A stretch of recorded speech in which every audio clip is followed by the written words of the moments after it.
quiero agradecerte a ti y a la estación de Radio LXU la posibilidad de poderme comunicar con todos sus radioescuchas y que tengan esta oportunidad de poder platicar con ellos. ¿Qué te puedo decir con respecto a donación y expectación de vida? Yo te puedo decir que efectivamente un trasplante del órgano que sea, y refirámonos como simple ejemplo un trasplante renal, que es el que más se usa, es el más común que realizamos en este estado. Sí. Podemos hablar de expectativas de vida y de calidad de vida, ¿no? Paso 1, expectativas de vida para que tengas un comparativo.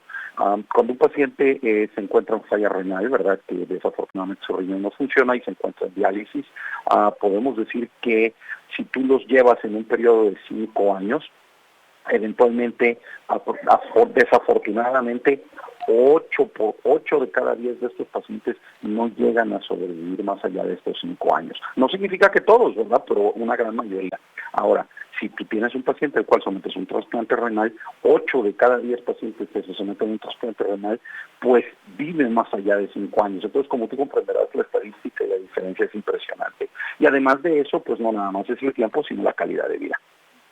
Pero ¿qué posibilidades hay de que una persona que necesite un trasplante, por ejemplo, de riñón, obtenga ese órgano?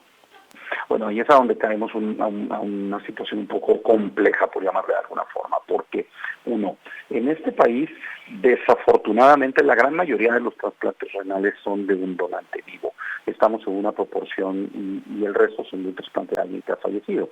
Estamos en una proporción como de un 70-30. ¿Qué significa esto? 7 de cada 10 pacientes se realiza un trasplante vivo y 3 de cada 10 se realiza un trasplante de donante fallecido. El verdadero problema, como dices tú, es esta gran población que no tiene, ¿verdad?, que no tiene alguien que le pueda donar en vida. Y entonces, cuando esta gente no tiene quien le pueda donar en vida, desafortunadamente tienen que ingresar a un registro, lista de espera, como se le quiera llamar, en un hospital que tenga capacidad de realizar trasplante, y desafortunadamente el tiempo de espera se convierte en superior a 3 años en promedio. ¿Y quién puede donar en vida a una persona que necesite un riñón? Es decir, ¿algún familiar o qué nos comenta? Es correcto. Mira, el primero de los puntos es que para poder donar en vida un riñón, que hablemos de este que es el más común, primero se necesita ser mayor de edad, estar en pleno uso de sus facultades, ser una persona sana, no padecer enfermedades crónico-degenerativas y estar dispuesto a querer hacerlo. Evidentemente a todas estas personas se les hace una evaluación médica completa por un grupo de profesionales de salud, que no nada más es uno, son varios, ¿verdad?, que les evalúan todo tipo de aspectos que tienen que ver de salud en general y de forma y de su función renal, de forma tal que todo el mundo esté absolutamente seguro de que retirar un riñón para fines de donación no afecta a su vida en el largo plazo. Ahora, que puede ser un familiar, sí, también puede no ser un familiar, indiscutiblemente, pero para que no sea un familiar, nosotros tenemos como equipo, como profesionales de salud en materia de trasplantes, tenemos que estar absolutamente seguros y con mecanismos de certeza de que no existe coerción, de que no existe fuerza y de que no existe ningún intercambio de remuneración. Para eso tenemos diferentes candados y mecanismos como evaluaciones psicológicas, evaluaciones psiquiátricas, evaluaciones por un equipo multidisciplinario de personas y al mismo tiempo la oportunidad de darnos cuenta que esto no sucede. Entonces, sí puede ser una persona que no sea cosanguínea, pero efectivamente tiene que sucederse todas estas condiciones médicas y todas estas condiciones administrativo-legales. Sí. Ahora, doctor, ¿cómo es la forma de vida de una persona trasplantada y del familiar, que si es el caso, que en vida donó? ¿Cómo viven ambas personas? Ok, la vida de los... Empecemos por la persona que dona, ¿no? La persona que dona,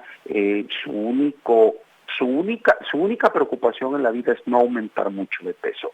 ¿Y por qué? Y lo platicamos así. Cuando una persona dona un riñón, ¿verdad?, el hecho de donar un riñón no aumenta la posibilidad de tener hipertensión, no aumenta la posibilidad de desarrollar diabetes, no aumenta la posibilidad de tener cáncer, no aumenta estas posibilidades.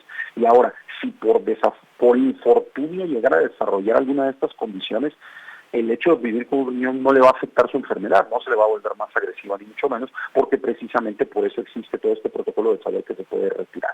La única recomendación es que no suban un poco, que no suban de peso, puesto que entonces ahí sí, al tener un solo riñón, pues a lo mejor el cuerpo puede resentir un poco y el riñón puede sufrir un poco de deterioro más rápido comparado contra una persona que no aumenta de peso, pero bueno, la obesidad de per se es una enfermedad tal cual, ¿no? Lo único que va a tener pues de marca en su vida es una cicatriz, como digo yo, y la verdadera gran satisfacción de haber ayudado a alguien. Eso es con respecto a alguien que dona. Y con respecto a alguien que recibe, durante los primeros 2 o 3 meses necesita cuidarse un poco de no tener a lo mejor infecciones oportunistas, las cuales el equipo de trasplante también cubre con diferentes medicamentos, y eventualmente los pacientes que reciben un trasplante tienen que tomar un tratamiento por toda su vida para evitar que este riñón pues no le genere problemas de rechazo. ¿Qué significa esto? Que el cuerpo de un paciente no lo reconozca como suyo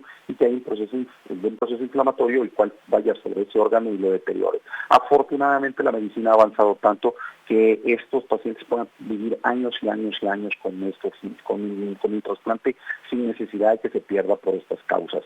Después, aproximadamente entre los 3 meses y 1 año, después de haber pasado este proceso de cuidarse de probables infecciones, habrá que ver que el paciente no desarrolla alguna enfermedad que pudiera desarrollar normalmente, ¿no? Diabetes, hipertensión o algo así, y posterior al año el paciente empieza a hacer casi una vida absolutamente normal. De hecho, como por ejemplo te pongo, al día de hoy en el mundo hay Juegos Olímpicos de pacientes trasplantados, hay pacientes trasplantados renales que pueden correr los 100 metros en 11 segundos, lo cual, como tú comprenderás, es bastante bueno. Y ahora, ese tratamiento que lleva un paciente trasplantado, ¿lo cubre, por ejemplo, IMSS?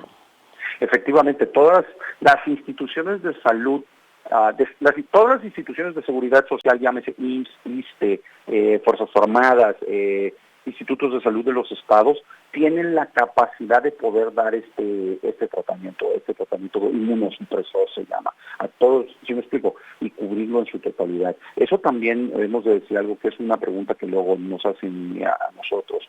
Si tú tienes un paciente que recibe un trasplante fuera de estas instituciones, en la práctica privada o en otra institución, ¿verdad? Vamos a suponer que se trasplante en el ISSSTE y que de alguna forma obtiera seguro social y pierda el ISSSTE, el seguro social está en entera disposición de otorgarle sus medicinas. ¿Por qué? Pues porque es un derechohabiente más, me explico, y es como otorgarle medicinas pues para cualquier otra enfermedad, me explico, y es lo mismo igual si un paciente se trasplanta de una forma particular, puede tomar sus medicinas dentro de la institución, o el mismo caso dentro de un estado para otro, me explico, las instituciones de salud pueden permitir, o sea, no es que puedan permitirlo, están obligadas a darlo. ¿No hay desabasto en este tema? Yo pudiera decir que actualmente no. A veces tuvimos unos pocos de problemas, se nos vino la pandemia encima y como tú comprenderás eso generó problemas, pero no nada más en esto, ¿no? Si yo me atrevería a decir que en casi cualquier cosa, ¿no? Y pues bueno, ahí como que pudiéramos decir que el asunto a lo mejor coge un poco, pero al día de hoy podemos acomodar y decir que sí hay. Algunas veces se puede atrasar en recibir lo otro, pero pues de alguna forma u otra hacemos los mecanismos necesarios para que el paciente nunca pierda su tratamiento.